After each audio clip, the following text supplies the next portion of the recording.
대선이 11일 앞으로 다가온 가운데 후보 부인들이 전북을 잇따라 방문하고 있습니다. 민심을 얻기 위한 내조 경쟁이 남편들의 경쟁 못지않게 뜨겁습니다. 시군에서 민원 서류를 처리할 때 받는 수수료를 규정보다 많게는 4배나 더 받고 있는 것으로 나타났습니다. 70대 여성이 현금 인출기에 돈을 입금하려다 위조 지폐를 발견해 경찰에 신고했습니다. 그런데 범인을 잡고 보니 황당하게도 자신의 딸이었습니다. 사드 문제로 한중 관계가 악화되면서 해마다 서로 가겠다고 손을 들던 상해식품박람회가 올해는 지원 대상 업체들마저도 줄줄이 참가를 포기하고 있습니다.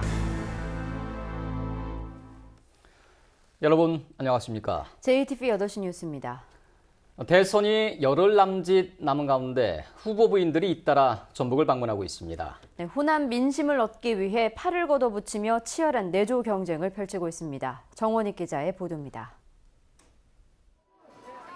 국민의당 안철수 후보 부인 김미경 씨는 하루 종일 전북 곳곳을 누볐습니다. 군산 새벽시장을 시작으로 익산과 전주, 정읍, 부안에서 안철수 후보에 대한 유세를 벌였습니다. 경제를 살리고 젊은이들에게 미래를 심어줄 인물은 안철수 후보뿐이라며 지지를 호소했습니다. 케네디 대통령이 가난에 절어 있는 미국에서 달에 가겠다고 말하면서 실제로 6년 만에 달에 간 것처럼 우리나라를 격상시킬 것입니다. 그 일을 할 수 있는 사람은 안철수밖에 없습니다. 부안이 고향인 자유한국당 홍준표 부인 이순삼 씨는 전주에서 민심 잡기에 나섰습니다. 남부시장에서 상인들을 만난 뒤 한옥마을을 돌며 전북 4위 홍준표 후보 지지층 결집에 주력했습니다. 우리 사회가 지금 제일 힘든 게 그 귀족 노조하고 그 종북 세력 때문에 제일 지금 이렇게 흐트러져 있잖아요. 그거를 바로 세울 사람이 바로 홍준표가 아닌가 하고 제가 그렇게 얘기를 했습니다. 이 씨는 다음 달 4일에는 부안에서 개막하는 마실 축제장을 찾아 고향 주민들에게 인사할 계획입니다.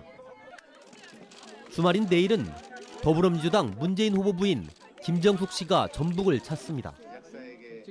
김 씨는 전주 서신동 노인복지관에서 배식 봉사를 한 뒤 한옥마을과 남부시장 그리고 부안을 차례로 방문할 예정입니다.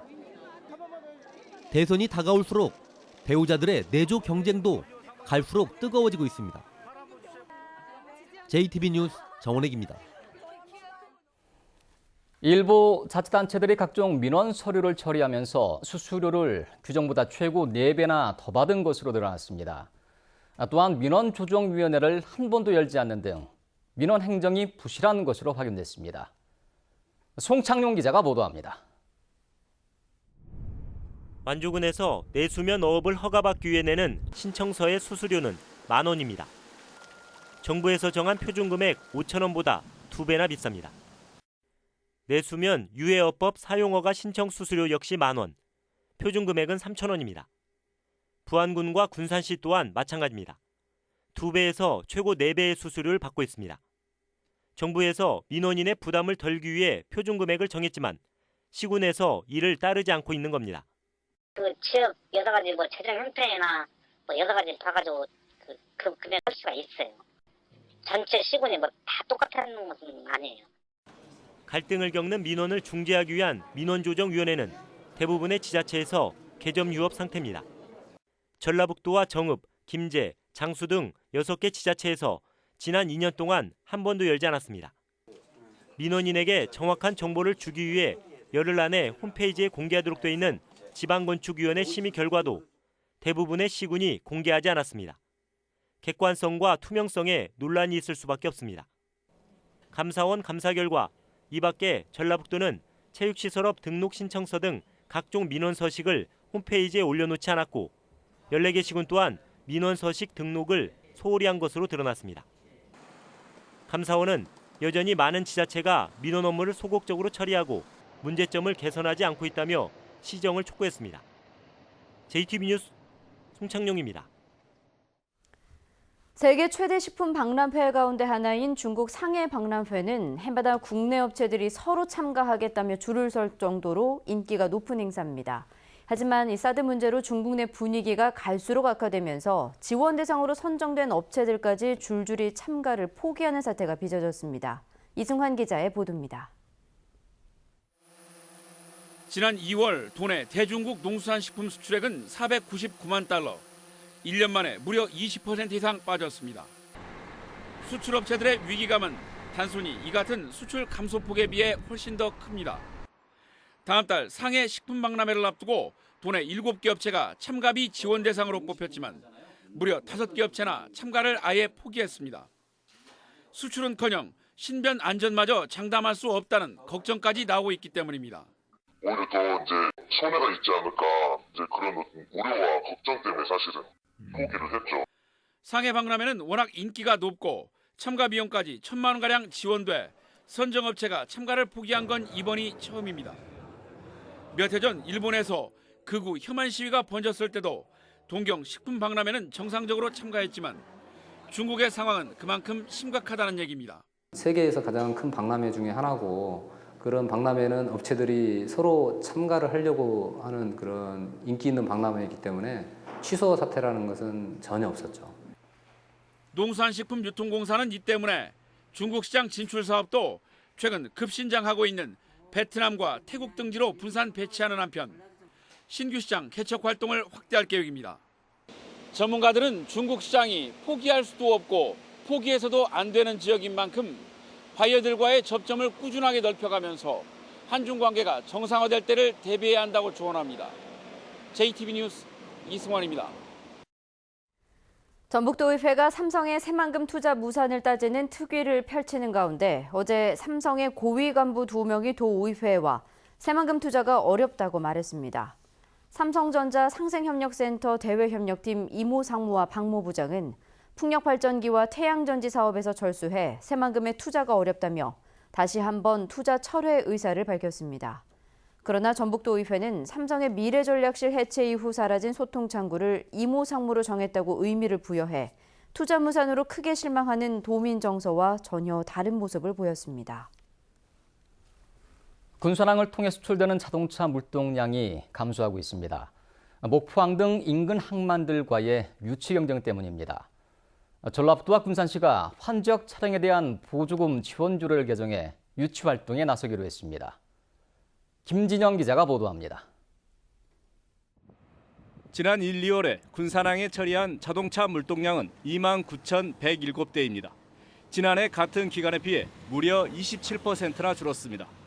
기아 자동차 등의 환적 차량이 줄고 있는 데다 목포항 등 경제 항만이 보조금 지원을 내세우며 자동차 물량 확보 경쟁에 뛰어들었기 때문입니다. 실제 목포항의 1, 2월 자동차 물동량은 10만여 대로 지난해보다 2배 넘게 성장했습니다. 군산시는 군산항 물동량의 21%를 차지하는 환적 차량의 유치가 중요하다 보고 지원 방안을 마련하기로 했습니다. 군산시는 목포항 등지에 빼앗긴 자동차 물량을 다시 찾아오기 위해 보조금을 지원하는 등 유치 활동에 적극 나서기로 했습니다. 군산시는 다음 달 조례 개정을 통해 환적 차량을 수송하는 회원업계에 보조금을 지원하는 근거를 마련할 방침입니다. 지원 예산은 경쟁항인 목포항과 비슷한 3억 원입니다. 전라북도와 우리 군산시가 50%씩 이렇게 3억 원을 이렇게 인센티브를 지원을 해서 군산항이 조금 더 활성화될 수 있도록 그렇게 지금 노력하고 있습니다. 전라북도 역시 다음 주에 열리는 도의회 임시회를 통해 유치 지원 조례를 상정하기로 했습니다. 전라북도와 군산시가 보조금 지원을 통해 자동차 물량을 확보하기로 하면서 군산항이 활기를 되찾을지 기대가 커지고 있습니다. JTB 뉴스 김진영입니다. 전주국제영화제 개막 이틀째인 오늘 본격적인 영화 상영이 시작됐습니다. 전주 영화의 거리에 마련된 상영장에서 한국 경쟁과 국제 경쟁 등에 출품된 50여 편의 영화가 상영되고 오늘 밤 전주 도움시네마에선 영화 상영이 끝나고 관객과 함께하는 페퍼톤스의 공연이 열립니다. 온라인 예매가 끝난 영화도 전체 좌석의 10%는 현장 판매분으로 남아있어 상영 당일 구입할 수 있습니다. 70대 여성이 현금 인출기에 돈을 입금하려다 위조 지폐 6장을 발견했습니다. 그런데 범인을 붙잡고 보니 황당하게도 다름 아닌 자신의 딸이었습니다. 주혜인 기자의 보도입니다.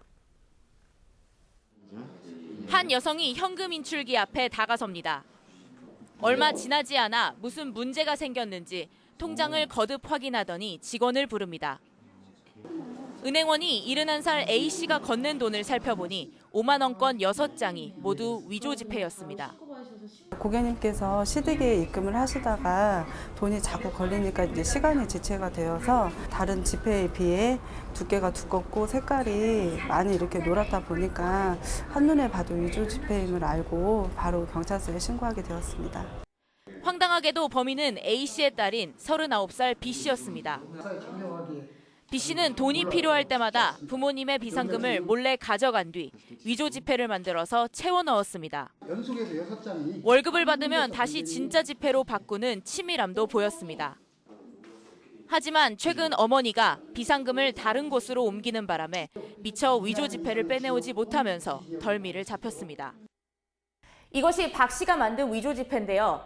박 씨는 집에 있는 컬러 복사기로 지폐를 양면 복사한 뒤 커터칼로 잘라서 이 위조 지폐를 만들었습니다. 지난 1월과 3월 위조 수표를 만들어 경찰에 붙잡힌 일당들도 컬러 복사기로 손쉽게 범행을 저질렀습니다. 2년 이상의 징역 또는 무기징역을 처해지게 되는데요. 무엇보다도 벌금형이 없고 바로 징역형에 처해지게 된다는 점에서 아주 중대한 처벌을 받고 있습니다.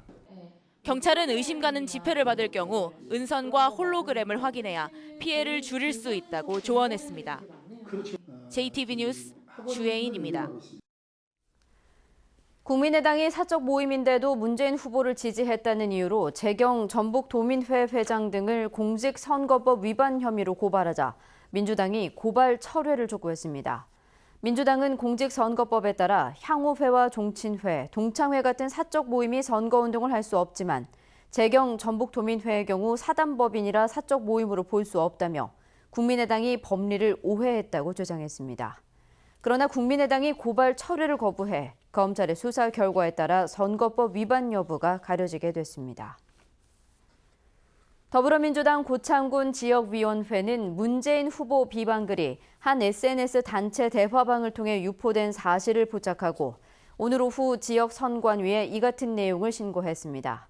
문제가 된 글은 박근혜 전 대통령이 김정일 북한 국방위원장에게 보낸 것으로 알려진 편지글의 일부를 고쳐 문재인 후보가 대통령 비서실장 시절 보낸 것처럼 꾸민 가짜 뉴스인 것으로 알려졌습니다.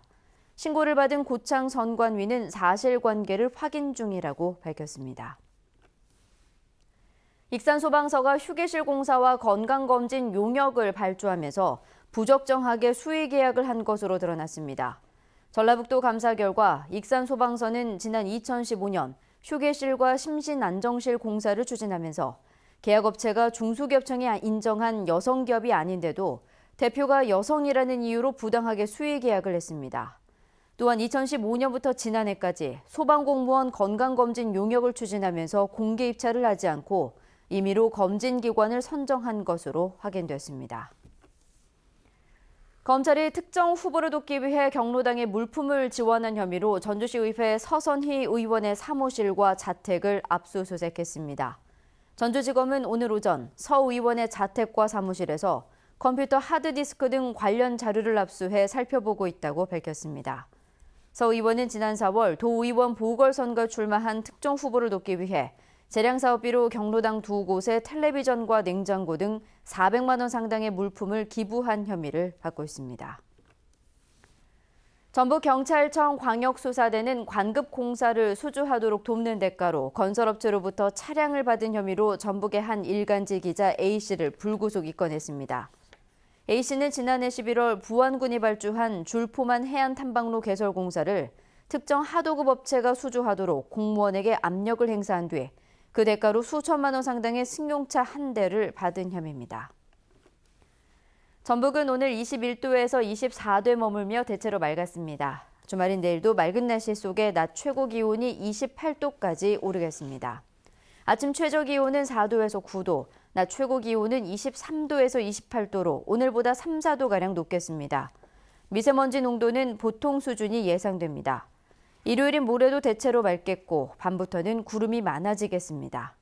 전주기상지청은 당분간 낮 기온이 24도까지 오르는 맑은 날씨가 이어질 것으로 내다봤습니다.